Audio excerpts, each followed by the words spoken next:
Okay, so Netflix versus Blockbuster. I'm gonna go ahead and tell you, I do not really care about Netflix.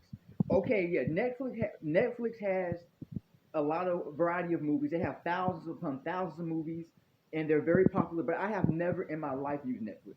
I don't have a passion for it, and I don't have the urge for it. I've been using. I love Blockbuster. I remember going to Blockbuster in the 1990s up until about 2008 to 2007. I think before then, about 2008, I stopped going to Blockbuster because I just started.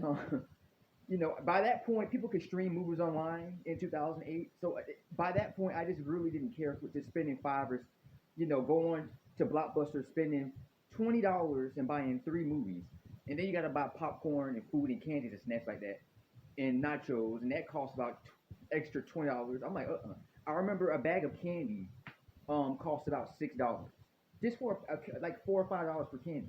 The food was ridiculously high. But I did like Blockbuster for the nostalgia. I only went there to get video games. For the PS3, PS2, they had a lot of good video games. I wanted to get some video games. I remember back in 2005, 2006, I would go get the video games. One thing I did not like about Blockbuster, and I will say this, is that you can't be one day late. If you one day late, they'll charge you. And I remember back in the 1990s, I would forget to return my tapes.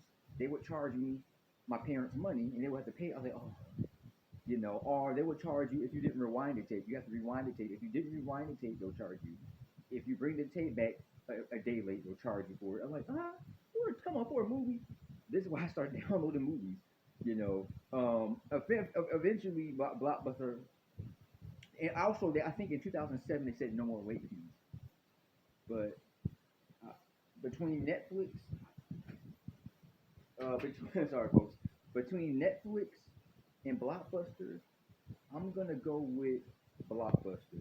One thing, for the nostalgia, I spent half my life there, my early years growing up as a child, as a teenager, until my teens, until I graduated high school. I continued to go to Blockbuster half almost for the first 18 years of my life, and just just that they had so much that you could buy video games, rent video games, and you could watch. They had a lot of movies, but to be honest, I just didn't feel the same way because sometimes Blockbuster. The thing about movie rental stores in the early 2000s, in the 2000s, 1990s, is that they didn't have the movies you wanted.